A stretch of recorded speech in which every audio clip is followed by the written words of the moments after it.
can I speak to you? There's a bit of a catch here, isn't there? Yesterday, we heard another statement from the US president regarding a meeting with you, or maybe not, regarding the Ukrainian crisis.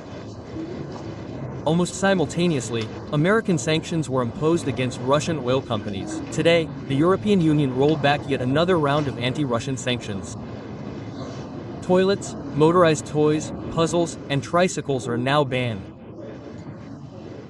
Can you comment on all of this? Thank you. The cancellation of the purchase of our toilets will cost them dearly. It seems to me they really needed them in the current situation. But what if they continue this policy toward the Russian Federation? Regarding the statement by the US president, well, what can I say? In our last telephone conversation, both the meeting itself and its location were proposed by the American side.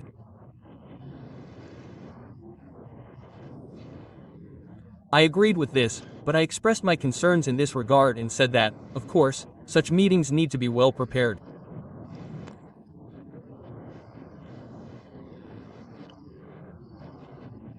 It would be a mistake for both me and the American president to approach this lightly and then leave this meeting without the expected result.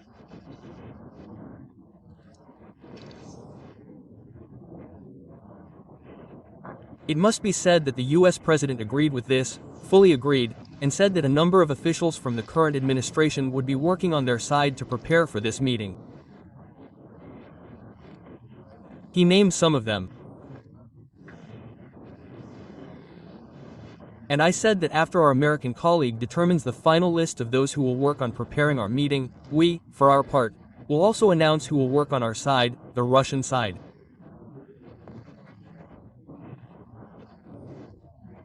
But initially, without a doubt, the first steps in this direction should be taken by Russian Foreign Minister Lavrov and Secretary of State Ryabkov. Well, that's what we decided on. And now I see, I'm familiar with this statement. The US president has decided to cancel or postpone this meeting. More likely, he's talking about postponing it. Well, what can one say? Dialogue is always better than any confrontation, disputes, or especially war. That's why we've always supported continuing the dialogue, and we still do. Now, regarding the new sanctions. Firstly, there's nothing new here. Yes, they're serious for us, of course, and they're good, that's clear, and they will have certain consequences. But they won't have a significant impact on our economic well-being.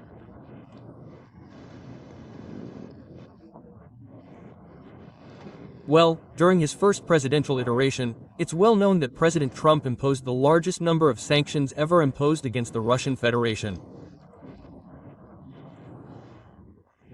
These sanctions currently have two aspects, a purely political one and an economic one. As for the political one, what are we talking about here? This is, of course, an attempt to put pressure on Russia, but no self-respecting country or self-respecting people ever decides anything under pressure.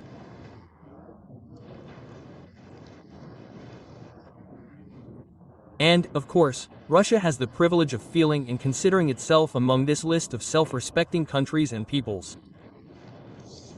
And that's the first thing.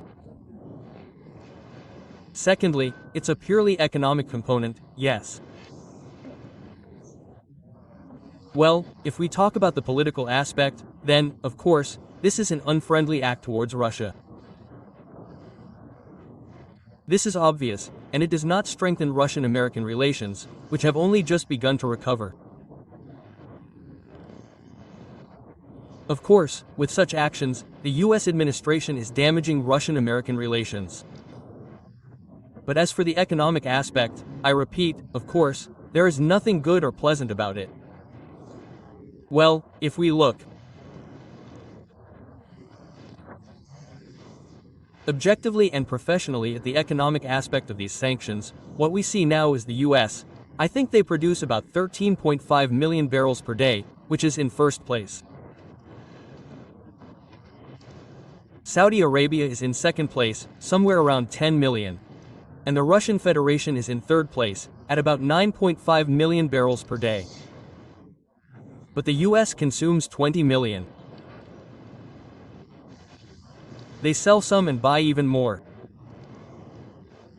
Mainly in Canada, where 13 million are already produced and 20 million are consumed. But the Russian Federation and Saudi Arabia sell more oil and petroleum products. I could be wrong about something, or maybe I'll confuse something along the way, but roughly, well, the order will be, similar to reality. And what are they? Oil and petroleum products.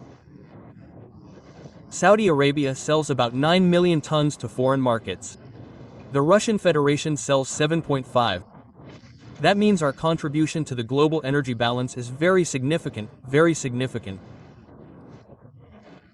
And right now, this balance is generally in the interests of both consumers and producers. Disrupting this balance is a very thankless task, including for those trying to do it. Why? Well, firstly, we need to say that overall production is currently at a standstill. Of course, some part of Russian oil and petroleum products could be replaced on the global market. Of course, not all of it is impossible. Well, firstly, it takes time, and secondly, it requires significant investment. This is the first time we've heard from the International Energy Agency recently that it's proposing and encouraging economic actors to invest in hydrocarbon energy. Until now, everything has been the other way around. There's been talk, including within the International Energy Agency, about the need to invest in alternative energy sources.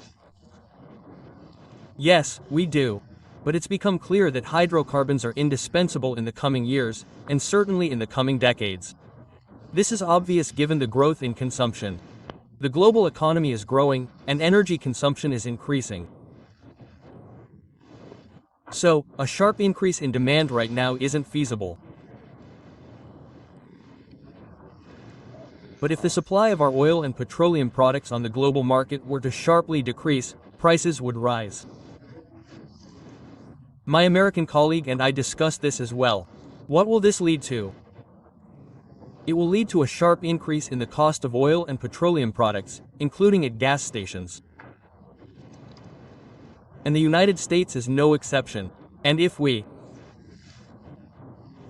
consider the domestic political calendar in the United States, it's clear how sensitive some processes will be in this regard. And those who are pushing such decisions on the current administration need to understand who they're working for. But that's not important. What's important for us is that we feel confident and stable, and despite certain losses, they will certainly be, due to many circumstances. Nevertheless, our energy sector is feeling quite secure. But I also hope that this won't lead to significant changes in the global market, although everyone should be thinking about this now. I agree with the International Energy Agency on the need to consider investing in traditional energy, in traditional forms of energy. We are doing this and intend to do so.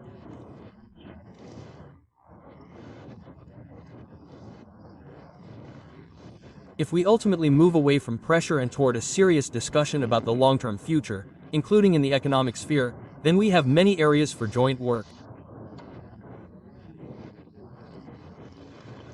We are generally ready for this, but this, as we see, depends not only on the Russian Federation, but also on our partners, in this case, the Americans. Thank you. Please allow me to ask Konstantin Kolesnik, the TV channel's representative, regarding the use of Western long-range weapons. How do you personally assess the apparently conflicting signals coming from Washington?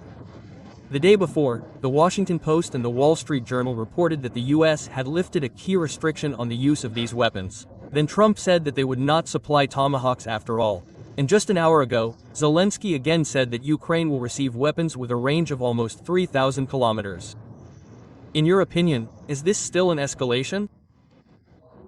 This is an attempt at escalation, But if such weapons are used to strike Russian territory, the response will be very serious, if not overwhelming. Let them think about it. Everything is fine, thank you.